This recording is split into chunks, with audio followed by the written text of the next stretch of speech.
পৃথিবী বড় স্বার্থপর, দুনিয়া বড় স্বার্থপর। দুনিয়া কাউরে জায়গা দেয় না, দুনিয়া কাউরে জায়গা দেয় না। এত মজবুত পাইলিং করে যেই বিল্ডিং বানাইলাম, দুনিয়া তারে থাকতে দেয় না। যা বেটা যা, যা তুই লাথি দিয়া বাড়ি করে যা, কবরে যা, কবরে যা। দুনিয়া কাউরে থাকতে দেয় না। দুনিয়া কত ক্ষমতা ধরকে মাটির নিচে ফেলায় দিছে, দুনিয়া কত সম্পদ আলাকে মাটির নিচে ফেলে দিছে, দুনিয়া কত সুন্দরী নারীকে মাটির নিচে ফেলায় দিছে, মাটির সাথে রেজা রেজা করে ফেলছে। আজ আর চেহারা নাই, আজ আর রূপ নাই, আজ আর যৌবন নাই, আজ আর ক্ষমতা নাই।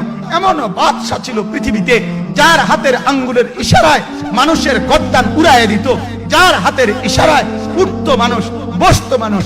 আজ বাদশারা নাই, আজ সম্পদওয়ালারা নাই, আজ মালওয়ালারা নাই। দুনিয়া কাউরে থাকতে দেয় না, কাউরে না দোস্ত, কাউরে দেয় না। দুনিয়া দাদারে আমার থাকতে দেয় নাই।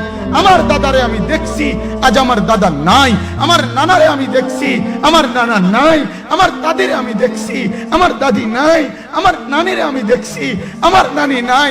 আমার বাবারে আমি দেখছি, 14 লক্ষ টাকা বাবার পেনশনের আমি সব ডাক্তারের পিছনে খরচ করে ফেলছি, বাড়ির ফসলের জমি বিক্রি করে ফেলছি।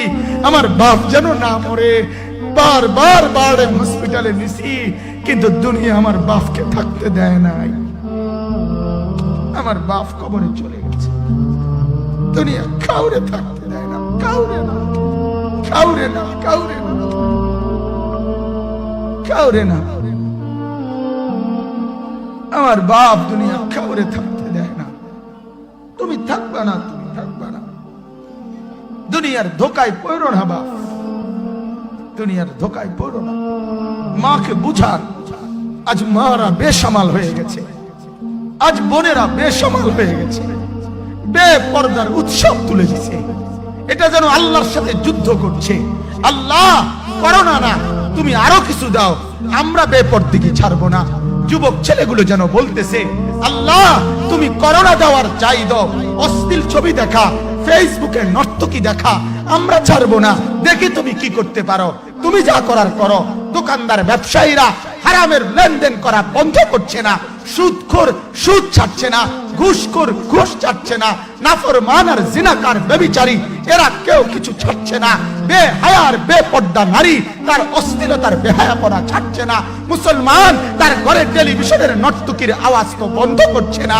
হায় করোনা কিভাবে যাবে, আযাব কিভাবে যাবে বলেন, বলেন, বলেন আপনারা।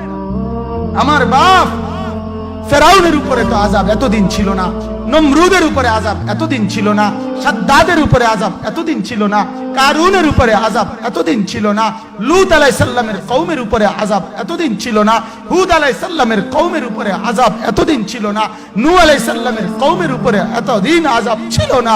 আজ আমরা মালিককে এই পরিমাণ নারাজ করছি, মালিক এত বেশি নারাজ। আজ 1 বছর হয়ে গেছে, 1 বছরের চাইতে বেশি হয়ে গেছে, কই করোনার মহামারীর আযাব তো যাচ্ছে না, গেছে গা বলে। আমাদের লক্ষ লক্ষ বাচ্চার পড়ালেখা বন্ধ, এরা নষ্ট হওয়ার চূড়ান্ত পর্যায়ে পৌঁছে গেছে। মোবাইল এদেরকে শেষ করে দিছে। লক্ষ লক্ষ ছেলে।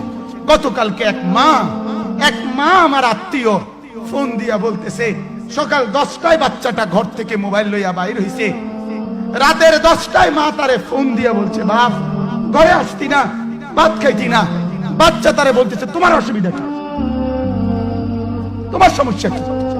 মা এই কথা বইলা কাঁদা দিছে যে, শোনেন হুজুর কদ্দুর দোয়া করো।